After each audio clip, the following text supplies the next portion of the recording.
Titling act different, registration different. దానికి దీనికి తెలుగుదేశం వాడు ఏం చేస్తున్నాడు, ఎలక్షన్ కాబట్టి వాడు అవసరం కాబట్టి రెండింటికి లింక్ పెట్టేస్తున్నాడు. జనాల్లో ఏం వెళ్ళింది, జనాల్లో ఏం వెళ్ళిపోయింది, అబ్బో మన ఆస్తులు ప్రభుత్వం తీసేసుకుంటుంది, లేదంటే మన ఒరిజినల్ డాక్యుమెంట్స్ ఇవ్వరు అనేది దీనే కదా. వాళ్ళు సార్ చెప్పారు, ఇప్పుడు మన సజ్జల సార్ ఈ స్టాంప్ పేపర్ వచ్చింది, ఒకప్పుడు మనకు 100 రూపీస్ బాండ్ పేపర్ లాగా వచ్చింది, ఇప్పుడు ఈ స్టాంప్ పేపర్. తెలంగాణలో దాన్ని అది ఎలా ఉందో చూడమనండి, అసలు ఏం లేదు, వైట్ పేపర్ మీద అది జరుగుతుంది, ఎప్పుడు దాని గురించి మాట్లాడు. ఇవాళ ఏంటి, ఇవాళ టెక్నాలజీ మార్పు వచ్చిందండి. ఇవాళ మనం టెక్నాలజీ మార్చాం, కొత్త సాఫ్ట్వేర్ పెట్టాం. మీరు ఒక్కసారి చూడండి, నా దగ్గర అంటే నేను రియల్ ఎస్టేట్ వ్యాపారం కావచ్చు, నా దగ్గరికి వస్తారు. ఎవరో ఎక్కువ బాధితులు ఎవరంటే బ్రాహ్మిన్స్ అండి. వాళ్ళు ఉద్యోగం ఇచ్చిన రాష్ట్రంలో ఎక్కడెక్కడో వాళ్ళు సెటిల్ అయిపోయి ఉన్నారు. వాళ్ళకి 1935, 1940, 1950 రిజిస్టర్డ్ డాక్యుమెంట్స్ ఉన్నాయి. కానీ ఇవాళ పోయి లూప్ హోల్స్ని వాళ్ళకు ఉన్నటువంటి హంగు కావచ్చు, ఆర్పాటం కావచ్చు, డబ్బు కావచ్చు, పరపతి కావచ్చు, అవన్నీ వాడుకుని అసలు ఓనర్ రిజిస్టర్డ్ డాక్యుమెంట్ ఉన్నా కూడా ఇవాళ పొజిషన్లోకి వేరే వాడు వచ్చాడు, ఆన్లైన్లోకి వేరే వాడు వచ్చాడు. ఎలా సాధ్యమైందంటే ఆ లూప్ హోల్స్ అన్నింటినీ కూడా మార్చే ఉద్దేశంతో కొత్త సాఫ్ట్వేర్ పెట్టారు.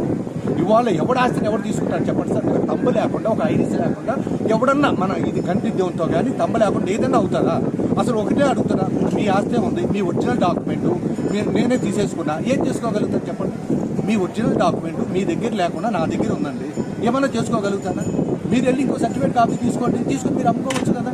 అసలు ఇదంతా కూడా ఏంటంటే అసలు ఇవాళ టెక్నాలజీ మార్చింది కాబట్టి, టెక్నాలజీ ఎప్పుడైతే వచ్చిందో అసలు మీకు అసలు డాక్యుమెంట్స్ అవసరమే లేదు.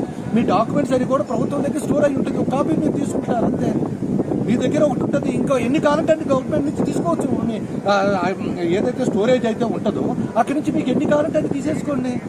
ఇదేంటంటే కేవలం తెలుగుదేశం వాడు అవకాశం కోసం పెడుతుంది. వీళ్ళు ఏంటంటే దొన్నపోతే ఈనిందిరా అంటే కట్టే అంటే నిజంగా అసలు ఈనిద్దా లేదా అనేటటువంటిది లేదు. మన తంబ లేకుండా, మన ఐడిస్ లేకుండా ఏ విధంగా తీసుకుంటారనే ఆలోచన లేదు. ఇవన్నీ కూడా బాగొచ్చారు. ఇదేంటంటే రిజిస్ట్రేషన్ డిపార్ట్మెంట్లో కొత్తగా సాఫ్ట్వేర్ పెట్టారు. దీనివల్ల ఏమైపోతుందంటే అసలు ఉద్దేశం కూడా, ప్రభుత్వ ఉద్దేశం ఏంటంటే ఇదే కాదు, సెంట్రల్ గవర్నమెంట్ కూడా ఉద్దేశం ఏంటంటే కింద కోర్టుల నుంచి సుప్రీంకోర్టు వరకు కొన్ని లక్షల కేసులు 30, 40, 50 ఏళ్ల పై చిలుగ్గా ఉన్నాయి. ఇవన్నిటినీ కూడా చేయాలంటే ఏదో ఒక సొల్యూషన్ తీయాలనే భాగంగా ల్యాండ్ టైటిలింగ్ యాక్ట్ అనేది పెట్టారు. అది డిఫరెంట్. ఇవాళ మన రాష్ట్ర ప్రభుత్వం పెట్టేటటువంటి టెక్నాలజీలో ఉన్నటువంటి దీంతో ఏంటంటే ఈజీ చేయడం కోసం రిజిస్ట్రేషన్ డిపార్ట్మెంట్లో గతంలో మనం 10ంటికి వెళ్తే రాత్రి 9, 10 అయినా కూడా మన రిజిస్ట్రేషన్లో పడిగాపులు పడాలి. మీరు ఒక్క రిజిస్ట్రేషన్ ఆఫీస్కి వెళ్ళి చూడండి సార్, 100 మంది బయట నిలబడి ముసలోళ్ళు ఎంతమంది ఒక చిన్న ఆస్తి, ఒక చిన్న అపార్ట్మెంట్, ఒక చిన్న పొలం, 1 సెంటు 2 సెంట్లు అమ్మాలంటే వాడు ఎంత పడతాడు?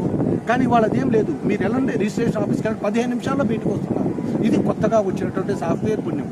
ప్లస్ ఎలాంటి కూడా మ్యానిపులేషన్ చేయడం అనేది ఎవరితో సాధ్యం కాదు.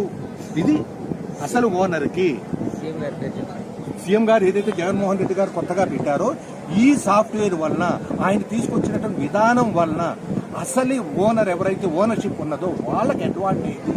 కబ్జాలు చేయాలి అనుకునేటటువంటి వాడు ఈ జగన్మోహన్ రెడ్డి గారు తీసుకొచ్చిన సాఫ్ట్వేర్ వల్ల అలాంటి వాళ్ళ ఆటలు సాగవు. అది వాళ్ళ భయమై ఉండొచ్చు.